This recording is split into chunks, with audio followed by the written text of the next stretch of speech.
Iya Bu. Desi, gimana kabar Desi? Alhamdulillah baik. Alhamdulillah, syukur. Desi teh sekarang kelas 12. Iya kelas 12. Kelas 12. Tadi sekolah ke PTM, ke sekolah. Iya sekolah. Sekolah. Dari sekolah ke rumah dulu atau tadi langsung ke rumah ibu? Ke rumah dulu ganti baju. Ke rumah dulu ganti baju. Kesini ke ibu naik motor apa jalan kaki? Jalan kaki. Jalan kaki. Udah deket ya? Iya. Olahraga juga sehat. Oke Desi, bagaimana perasaan Desi sekarang? Kurang baik ya.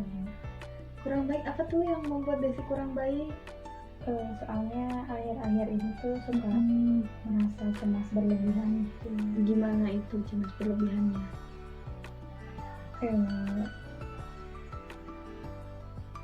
Oh, jadi Desi itu merasa cemas berlebihan. Kalau ibu boleh tahu, biasanya Desi itu muncul cemas itu kalau Desi ngapain, karena apa? Sekarang kan udah kelas 12, banyak ujian-ujian ya Bu. Di situ tuh suka ngerasa cemas, suka takut gak bisa ngerjain soal gitu. Oke Desi, ibu paham apa yang Desi alamin ya. Kelas 12 emang lagi banyak-banyaknya ujian. Udah mau ujian, belum tugas ya. Jadinya Desi mengalami permasalahan kecemasan yang berlebih. Iya. Biasanya selain ujian itu cemasnya Desi itu muncul karena apa?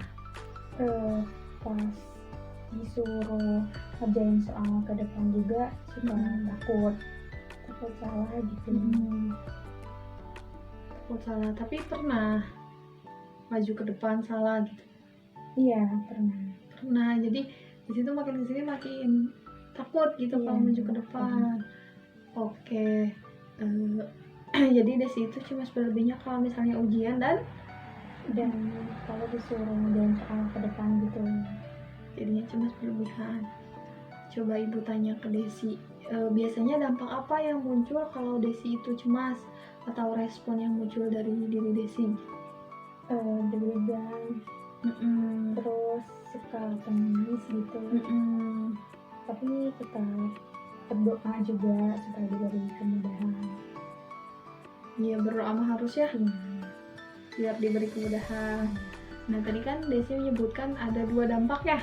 Yang pertama itu deg-degan, respon yang pertama itu deg-degan, terus kadang ingin nangis gitu ya, sampai ingin nangis. Nah dampak dari deg-degan itu biasanya apa tuh yang terjadi dengan diri Desi? Suka keringat dingin gitu, terus keringat dingin, bolak-balik WC, jadi lupa materi juga, jadi blank gitu sama materi gitu. Oke, kalau dampak yang kedua yang tadi Desi sebutkan, berdoa ya Bu. Yang berdoa itu gimana dampaknya menurut Desi? Pastinya meminta diberi kelancaran. Iya. Nah, tadi Desi menyebutkan ada 2 dampak ya.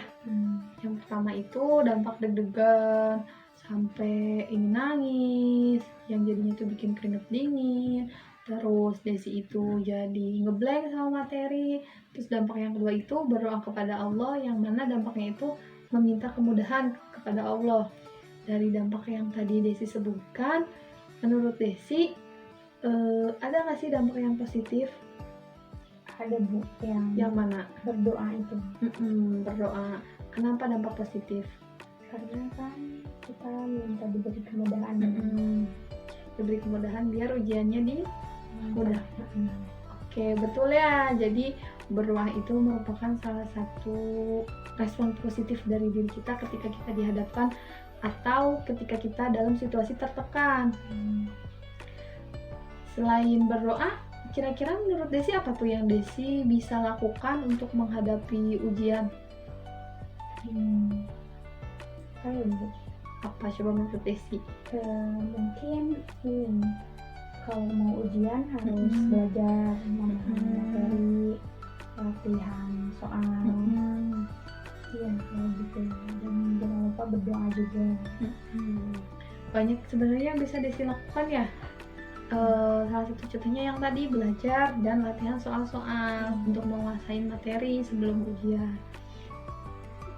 Nah, jadi Ibu garis bawahi Desi dari yang tadi apa ya Desi sampaikan ke Ibu bahwa Ibu ingin menanyakan sih sebenarnya ke Desi. Menurut Desi ketika kita bertindak itu apakah berkaitan erat dengan pikiran kita gitu? Apakah action kita itu sesuai dengan thinking kita? Coba menurut Desi bagaimana? Iya sih, menurut yang Desi alami juga, kalau pas disuruh maju ke depan ngerjain soal, kalau di pikirannya gak bisa gitu, aku gak bisa ngerjain, ke pikirannya tuh susah loh, dan akhirnya pas ngerjain juga gak bisa ternyata. Dan sebaliknya kalau di pikirannya emang bisa dan bisa itu karena materinya udah dikuasai gitu, dan pas pelaksanaannya juga pasti bisa. Nah, seperti itu. Jadi, ketika kita dihadapkan dengan situasi, kadang kan kita itu berpikiran negatif ya. Berpikiran negatif, yang akhirnya itu tuh menjadikan action kita juga negatif gitu. Nah, dari sini tadi kan Desi udah menyebutkan bahwa ada dampak yang positif. Betul kata Desi tadi. Jadi, ketika kita dihadapkan dengan sesuatu yang tertekan, jadi kita harus menggunakan respon positif dalam diri kita biar tindakan kita juga sesuai dengan apa yang kita pikirkan. Bagaimana Desi sekarang perasaannya? Alhamdulillah lega. Alhamdulillah. Rasa cemasnya juga berkurang. Rasa cemasnya sekarang berkurang karena apa tuh? Karena sudah tahu solusi dan hal apa yang dilakukan ketika merasa cemas. Oke, Desi. Jadi, Desi masih ingat apa yang tadi kita bahas? Dari awal sampai sekarang, boleh coba Desi ulang apa yang tadi kita bahas? Tadi diskusi tentang cemas yang Desi alami, respon dan juga dampak yang ditimbulkan, baik itu positif maupun negatifnya. Betul, sangat tepat ya. Jadi tadi kita bahas yang awalnya Desi itu mengalami kecemasan yang berlebih ya, sampai keringat dingin, deg-degan kayak gitu. Dan Ibu menanyakan respon apa yang muncul, Desi pun menjawab kan responnya ada deg-degan, nangis, blank gitu ya. Dan di situ kita menggali dampaknya, ternyata ada dampak positif dan negatif. Jadi untuk kedepannya, jika Desi cemas, apa yang akan Desi lakukan?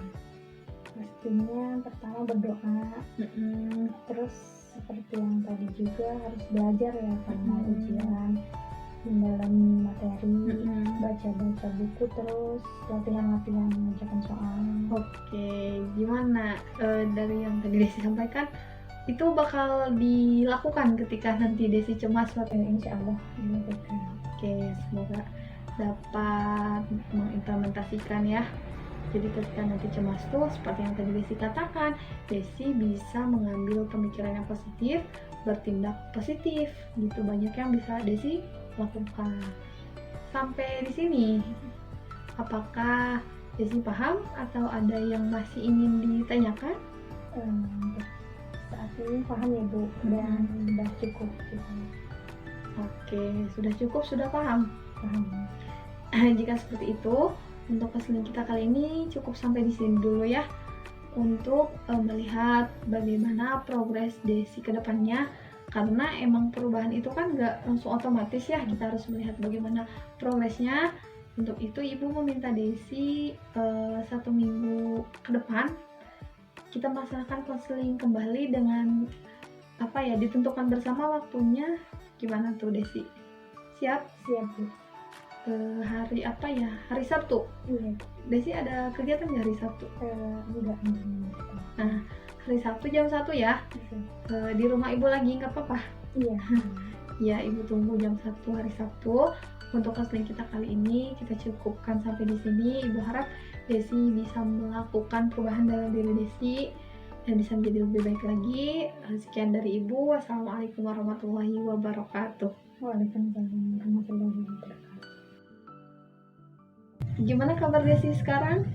Alhamdulillah Ibu lebih baik. Alhamdulillah. Kegiatan hari ini apa? Untuk hari ini di rumah aja ya, kebetulan. Oh iya, Sabtu kan libur ya? Iya. Ibu lupa. Ngapain tuh di rumah tadi Desi? Beres-beres.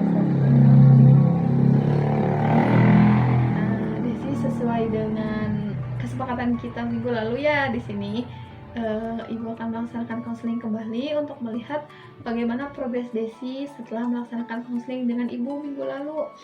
Sebenarnya Ibu melihat ada perubahan dalam diri Desi, tapi Ibu ingin mendengar lebih jelas dari Desi sendiri.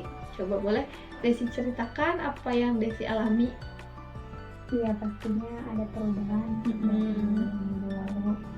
Jadi sekarang lebih berani kalau disuruh ngerjain soal ke depan, lebih percaya diri dan juga lebih menguasai materinya juga. Kalau pas mau ujian malamnya udah bisa belajar dengan efektif juga, jadi rasa cemasnya pelan-pelan hilang.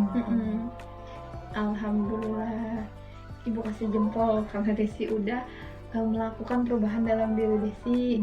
Yang mana kan emang perubahan itu nggak langsung ya, tapi kan berproses. Setidaknya Desi udah memulai perubahan itu. Semoga kedepannya mah Desi bisa lebih baik lagi dan mempertahankan perubahan Desi ya. Siap. Iya, oke. Bagaimana, ada yang masih ingin diceritakan? Untuk saat ini sudah cukup ya Bu, sudah lebih baik. Alhamdulillah. Jika tidak ada, kita cukupkan sampai di sini saja konseling kita. Lain waktu jika Desi mengalami kendala atau kesulitan atau permasalahan dalam kehidupan ya, baik di sekolah atau di rumah gitu atau dengan teman, boleh menemui Ibu kembali dengan kesepakatan waktu yang kita setujui. Bagaimana? Siap Bu. Oke. Jadi sekarang sudah paham? Paham. Ya udah, jika Desi sudah paham, tidak ada yang ingin ditanyakan lagi, kita tutup konseling kali ini. Ibu simpulkan dulu, sebelum Ibu tutup, Ibu simpulkan bahwa kita ini yang melaksanakan konseling menggunakan teknik CBT, yang mana CBT ini Cognitive Behavioral Therapy, jadi mengubah mindset orang gitu, khususnya kan Desi itu awalnya kan mengalami cemas, dan ketika Desi mengalami cemas itu, Ibu mengarahkan Desi, menggali Desi, mendorong Desi agar memunculkan respon yang positif, dan ternyata Desi pun bisa ya mengubah pemikiran negatif menjadi pemikiran yang positif. Nah, dan sekarang alhamdulillah Desi sudah ada perubahan, menjadi lebih baik lagi. Semoga kedepannya bisa bertahan dengan perubahannya. Sekian dari Ibu, kita tutup saja dengan membaca hamdalah. Alhamdulillahirrahmanirrahim. Sebelum itu Ibu ucapkan terima kasih Desi sudah datang menemui Ibu. Sekian dari Ibu, mohon maaf apabila ada kesalahan. Wassalamualaikum warahmatullahi wabarakatuh. Waalaikumsalam. Terima kasih Desi.